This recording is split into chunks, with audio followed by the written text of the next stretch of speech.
Jadi kami berpikir bahwa Satgas judi yang dibentuk itu juga sia-sia. Kita udah hidup dengan judi gitu. Biasanya kalau misalnya itu tidak layak, itu biasanya kan langsung di-ban atau dihapuskan kan. Berarti kalau misalnya sudah masuk dan sudah terposting, itu kan jatuhnya kayak legal ya jatuhnya sih. Lebih tepatnya sih ke situ sih.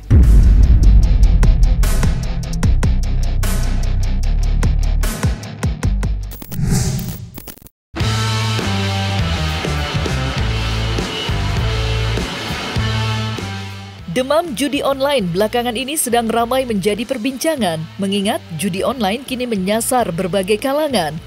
Tidak main-main, PPATK mencatat angka transaksi judi online menembus 600 triliun. Alhasil, pemerintah dibuat limbung. Maraknya pengguna judi online sebenarnya bukan hal baru. Sejak dari dulu, aktivitas perjudian sudah mendarah daging di tengah masyarakat. Seakan-akan perjudian suatu hal yang normal. Berkaca pada masa kepemimpinan Gubernur Ali Sadikin, aktivitas perjudian sempat dilegalkan. Lantas, perlukah definisi judi yang kini kian modern dan fleksibel memerlukan redefinisi baru jika itu dirasa perlu? Lantas, apa kata pakar audit keuangan negara Iskandar Sitorus memandang polemik judi online dulu dan kini?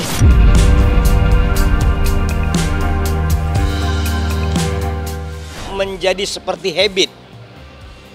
Kita tidak etis mengatakan ini habit, tetapi ini menjadi hidup atau unsur dalam budaya kita. Faktanya, dari mulai zaman Soeharto paling pendek saja kita hitung, yang saat itu SDSB diperkenankan dan diizinkan, sampai hari ini nggak berhenti itu judi. Nah jadi kita hendak mengatakan begini, kalau memang dia sudah tidak bisa dihentikan karena memang manusia, dalam pikiran, dalam niat, dan dalam mungkin gapaian hendak mendapat sesuatu kan jalan cepat dalam konteks bertarung atau untung-untungan, ya memang harus bisa dicari terminologi atau cara berbeda untuk membuat judi ini tidak seharam-haram yang kita pikirkan hari ini. Karena memang buktinya dia akan ikut mempengaruhi uang negara dan uang publik. Faktanya, jika ada 500-600 triliun uang dari siklus judi sampai hari ini beredar, kita bisa bayangkan tentu jangan-jangan uang itu ada yang saya makan, uang itu ada yang dimakan orang lain, uang itu ada yang digunakan oleh orang-orang lain. Jadi kita mau sebut kalau sudah sedemikian luar biasa dampaknya, mungkin dampak buruknya terhadap moral, terhadap peraturan larangan judi, tetapi ternyata dampak ekonominya luar biasa. Rame-rame kita menghujat judi hanya dalam kurun 1 bulan ini doang. Terus kemana kita 11 bulan? Jangan-jangan kita ikut bermain judi. Nah jadi kita mau sebut bahwa tidak tepat hanya mendiskreditkan tanpa mencarikan solusi. Kita lihat negara tetangga sebelah kita, jiran kita, serumpun kita Malaysia. Itu judinya judi jadul. Di satu titik tertentu di Genting Island. Itu judi jadul, mereka kaya raya, makmur memutar uangnya. Sekarang dengan zaman modern online, judi itu bisa ada di 1 juta titik. Karena dimanapun orang sudah menggunakan gadget. Jadi kita harus mendistorsi pemikiran buruk 10 tahun yang lalu terhadap judi, dengan memang kita sepertinya harus bisa menerima kita udah hidup dengan judi. Kenapa kami sebut demikian? Kumpulan uang 500 sampai 600 triliun per tahun, kalau dibagi rata-rata 100 ribu, ada 50 juta orang yang pakai judi. Terus bagaimana itu? Jadi kita mau ingin agar kita tidak lagi bisa menyatakan yang seburuk-buruknya tentang judi tanpa pernah berpikir ada hal baik dari hal itu. Kalau kami pikir bahwa siklus uang yang dihasilkan dari ngumpulnya minat orang berjudi sehingga uang itu ngumpul, ini mungkin menjadi potensi tersendiri. Nah tinggal bagaimana negara merujukkan dan menundukkan ini dalam sistem peraturan. Kalau sampai hari ini kan judi itu 303 atau 303 bis itu masih kita menganggap seperti apa gitu. Tetapi dengan banyaknya masyarakat kita yang bermain judi, kemudian bagaimana bandar judi mempergunakan teknologi bisa sampai ratusan ribu web, patah mati tumbuh, itu hanya hitungan jam kok. Ini nggak mungkin lagi kita menyatakan judi itu seperti menilai judi 10 tahun yang lalu. Saran kami harus ada pemikiran baru, pemikiran yang lebih moderat, dengan catatan tentu harus bisa memberikan dampak yang baik ketimbang seperti 10 tahun lalu terkait dengan bagaimana judi ini. Jadi kita tidak ingin hal yang mungkin diminati banyak orang memberikan dampak yang negatif hanya karena kita tidak bisa mensiasati atau mengatur tentang apa itu judi ini. Begitu.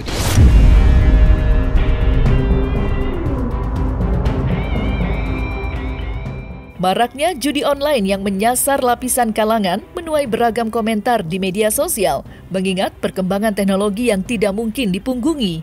Akankah judi online yang memanfaatkan kemajuan teknologi dapat seiring dengan perkembangan zaman?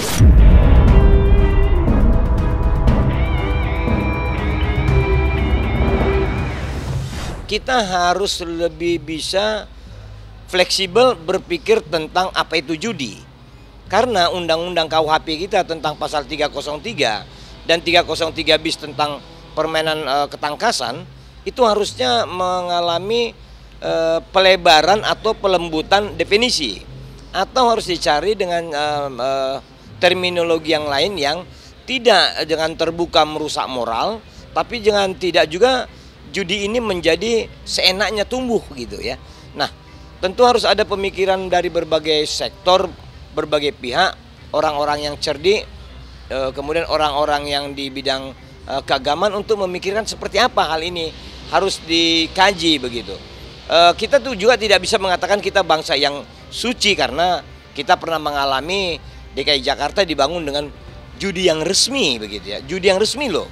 Lalu kita tidak bisa mengatakan Malaysia buruk karena ada Genting Island di sana. Itu dihalalkan, dipersilakan, diperbolehkan gitu, resmi begitu. Jadi sebenarnya kita jangan terjebak pada kita salah menempatkan judi hanya karena pemikiran segelintir orang, karena faktanya jutaan orang bermain judi begitu. Nah ini kita mau coba lihat di DPR itu kurang lebih 575 anggota DPR RI. Apa nggak pernah memikirkan definisi judi itu untuk dirubah? Karena memang jutaan orang sudah hidup sehari-hari dengan judi. Fakta-fakta dari kasus-kasus yang timbul tengah-tengah masyarakat yang diberitakan, ini adalah suatu fakta bahwa judi ini melekat di dalam kehidupan sehari-hari kita. Mungkin bukan kita pribadi, tetapi orang-orang di luar kita. Jumlahnya jutaan loh. Bagaimana uang 500 sampai 600 triliun terkumpul 1 tahun berputar, itu tentu puluhan juta orang yang bergerak di situ. Ada games yang bisa disebut olahraga. Itulah namanya electronic sport, e-sport. Nah, itu peradaban yang mau kita adopsi dan sudah kita amini. Dunia dan Indonesia sudah ikut di dalamnya. Itu perubahan loh. Dari yang fisik disebut olahraga, sekarang non fisik disebut olahraga. Pertanyaannya, masihkah kita harus mengadopsi definisi judi yang lalu-lalu ketimbang kita mau melakukan perubahan seperti definisi olahraga itu? Ini harus kita berani melakukannya. Kalau itu tidak kita lakukan, kita akan terus menggerutu, menggunakan pola pikir jadul untuk menilai judi online pada saat zaman milenial, zaman high tech ini. Ini yang kita sebut kita tidak mau terjebak pada ukuran yang berbeda terhadap hal yang diukur. Judi dulu yang dikenal dengan judi bertaruh, ada uang, ketika duduk bareng ketangkep tangan. Nah sekarang kalau online gimana mengatakan itu judi seperti itu? Bertaruh udah nggak uang lagi, jangan-jangan Bitcoin. Bertaruh sudah tidak uang lagi, jangan-jangan menggunakan kuota. Nah ini kan menjadi polemik. Apa yang hendak kita katakan di sini adalah sayang uang 500 sampai 600 triliun per tahun. Ketika itu ambiar, tidak pernah diserap oleh negara untuk kepentingan rakyat atau publik. Coba kita cari formulasi bagaimana supaya uang yang beredar seperti ini bisa diserap dengan positif. Kan tidak harus bahwa uang hitam itu selamanya hitam, tetapi ketika uang hitam itu diserap menjadi putih, itu layaknya uang-uang hasil kejahatan, baik korupsi, tidak pidana narkotika, prostitusi, dan trafficking, kan dirampas negara. TPPU, kejahatan-kejahatan itu kan dirampas negara. Itu kan uang hitam. Negara ambil tuh. Bisa. Nah, kenapa itu tidak dilakukan terhadap judi?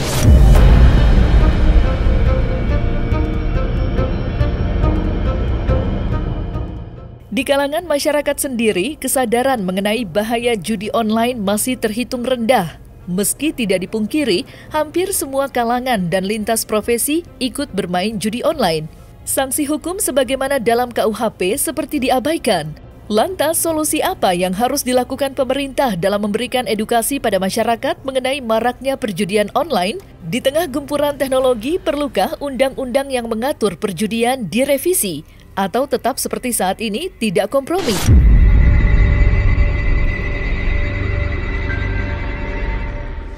Judi itu yang seperti definisi 303 sudah tidak tepat disampaikan atau dikategorikan terhadap judi online. Judi online sekarang lebih pada orientasi, kami pikir seperti pola arisan pada masa lalu. Jadi banyak orang berkumpul, berpeluang yang dapat kocokan kalau zaman dulu itu segelintir. Coba kita asumsikan ke arah situ gitu. Bukan kami pro, sekali lagi tidak. Sekali lagi kami mengatakan bahwa ada pemikiran mengapa tetap tumbuh kembang judi. Tentu faktanya rakyat kita hidup di situ. Rakyat kita ada di dalam itu. Rakyat kita ikut di situ. Sekarang gini, kalau dibilang legal ilegal sekarang kita balik lagi dilihat dari unsurnya. Ya contoh kayak misalnya kita masuk rumah tapi udah diizinkan, itu kan masuknya legal ya jatuhnya ya. Tapi kalau misalnya tidak diizinkan, itu masuknya ilegal. Nah balik lagi kita mesti telusurin unsur-unsurnya itu masuk atau tidak, dia di legal atau ilegalnya. Tapi kalau menurut saya kalau media sosial itu kan otomatis biasanya ada memfilter ya dari suatu penyelenggara si media sosialnya. Contoh kayak YouTube atau Instagram, pasti kan dia memfilter. Kalau seandainya kita memposting suatu postingan atau konten, biasanya kalau misalnya itu tidak layak, itu biasanya kan langsung di-ban atau dihapuskan kan. Berarti kalau misalnya sudah masuk dan sudah terposting, itu kan jatuhnya kayak legal ya jatuhnya sih, lebih tepatnya sih ke situ sih. Kita bisa lebih moderat memikirkan bagaimana teknologi yang menggunakan metode untung-untungan atau pertarungan atau pertaruhan ini bisa menjadi lebih terukur, tidak menimbulkan dampak yang luar biasa seperti si poluan polisi itu membakar suaminya yang polisi begitu. Atau ada banyak orang bunuh diri hanya karena dikejar utang sebab bermain judi. Kalau untuk perjudian itu biasanya memang udah ada aturannya di kitab undang-undang hukum pidana ya. Nah, kalau untuk judi online itu bisa masuk ke undang-undang ITE juga gitu.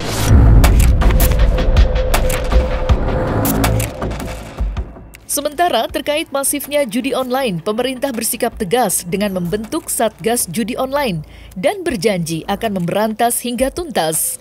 Misalnya saja, Menteri Komunikasi dan Informatika Menkominfo Budi Aris Setiadi meminta penyelenggara jasa internet segera memutus akses internet judi online dari dan ke Kamboja dan Filipina. Namun, kebijakan tersebut mengundang reaksi beragam dari sejumlah kalangan, mengingat judi online saat ini berbasis digital yang sulit ditangkal. Lantas, seperti apa Iskandar Sitorus menyikapi kebijakan ini? Kalau kita hanya menyudut-nyudutkan, terlebih aparat hukum kita sudah tidak dipercaya, jangan-jangan mereka menjadi backing di belakang permainan judi, maka kita selalu akan sakit hati. Bulan ini ada niatan memberantas judi, dibentuk Satgas Judi, tetapi bulan depan tumbuh subur seperti jangan-jangan 100% dari yang kemarin. Itu yang kita tidak ingin terjebak pada persoalan-persoalan sama. Kita tidak ingin menjadi seperti keledai, jatuh di lubang yang sama, jatuh di lubang yang sama. Kalau kita hitung seperti sekarang di cumi-cumi ini, kita bicara judi, 50 tahun yang lalu orang sudah bicara judi juga kok. 40 tahun yang lalu orang sudah bicara judi, 30 tahun yang lalu orang bicara judi. Nggak habis-habisnya tuh. Jadi kita harus realistis dan tidak perlu munafik bagaimana menghadapi persoalan ini. Tidak cukup dengan hanya menuding, harus ada solusi. Begitu. Kami menyarankan agar pemerintah mengkaji secara komprehensif, tetapi dengan waktu yang cepat terkait bagaimana sikap kita terhadap judi ini. Jangan kita terjebak bahwa haram, tidak bisa. Kemudian kita tidak memikirkan dampaknya, kita tidak mengetahui efek negatifnya ketika judi ini coba diberangus. Kami berpikir banyak orang stres ketika beberapa website atau platform judi itu ditutup. Karena penutupan Walosari, karena kebetulan kami pantau, web dan atau platform itu bisa timbul dalam tempo 24 jam. Tapi kalau disebut ada website atau platform yang mereka duga itu adalah sarana perjudian, kemudian akses dari Indonesia tidak dibuka ke platform dan atau website itu, iya, itu IP. Nah, kita kan tidak seperti Korea Utara yang menutup diri. Kita tidak seperti beberapa negara seperti China yang menutup diri. Persoalannya adalah kita pernah dan sudah terbukti Jakarta dibangun dengan judi. Jadi kami berpikir bahwa Satgas judi yang dibentuk itu juga sia-sia. Kami yakin website, platform dan lain di konteks perjudian itu tumbuh kembangnya seperti pecahnya sel. Jadi tidak lagi menunggu waktu jam, dia akan serentak tumbuh.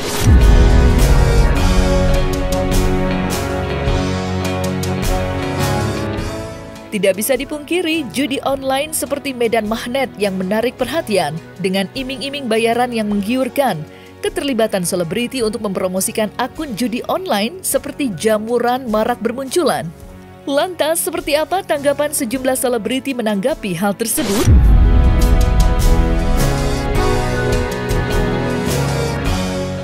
Ya karena mungkin kalau artis itu kan public figure ya. Jadi kalau dia promo apa, orang pasti lebih banyak yang melihat daripada orang biasa kan. Ya intinya kalau bisa, kalau memang kita tahu itu tidak baik, semestinya walaupun itu ada timbal balik, misalnya diberikan uang atau apa, mestinya janganlah, karena kan itu kan untuk apa ya, untuk publik, untuk masyarakat gitu loh. Jadi kalau misalnya artis public figure tidak memberikan contoh yang baik gitu, ya bagaimana bisa menjadi figur yang baik gitu. Mestinya kalau kita tahu kalau itu adalah tidak baik gitu, apalagi untuk generasi-generasi muda, janganlah, walaupun itu dibayar, kalau bisa carilah yang baik gitu citranya. Jangan judi-judi online lah. Oh iya, kalau sekarang karena marak masalah judi online dan lain sebagainya gitu ya. Jadi aku lebih hati-hati sih, karena kan udah banyak artis juga yang keseret. Jadi aku lihat gini, ini baik nggak untuk aku? Udah gitu ini itu apa gitu. Kalau memang ini arahnya kayaknya sedikit berbahaya, lebih baik jangan ngambil resiko deh kalau aku sih gitu sih. Takutnya nanti kita kan nggak tahu di kemudian hari. Sekarang aku selamat, tiba-tiba ke depannya aku dipanggil, dimintain keterangan, akhirnya aku jadi tersangka. Aku nggak mau juga lah. Itu bagaimana kita mengambil sikap. Aku pun juga ditawarin kok kayak seperti itu, ngomongnya endorse ya, tapi ternyata seperti itu kan. Dan itu memang menghasilkan ratusan juta, memang jujur nih ya. Nah kalau aku kenapa aku nggak mau ambil dan aku tidak tergiur dengan seperti itu, karena apa? Takut salah-salah. Nah takut salah-salah terus ada masalah, nauzubillah min dzalik ya Mas, Mbak ya. Bisa nggak mau? Ya iyalah, kan iyalah. Gugat balik nggak? Dari Bulan Guritno juga manajernya bilang korban kan, dia juga tahu. Kalau kita tahu, setelah itu saya tahu, nah baru saya marah sama asisten saya yang ngasih. Bahkan duitnya juga nggak gede. Kontraknya ada nggak? Berapa emang? Kembali ke personality-nya masing-masing, oke? Ya, kalau saya pribadi saya nggak mau. Untuk sarannya lebih baik, ya lebih kesadaran dirinya lebih ditingkatin deh, karena judi online tuh udah banyak banget korbannya dan banyak yang dirugikan juga daripada diuntungkan. Nah, selesai sudah Cumi Lovers? Saksikan terus Cumi Camp In-Depth, kabar lengkap, mendalam, dan akurat dari narasumber terpercaya. Dan jangan lupa untuk like, subscribe, dan juga share channel YouTube Cumi Cumi.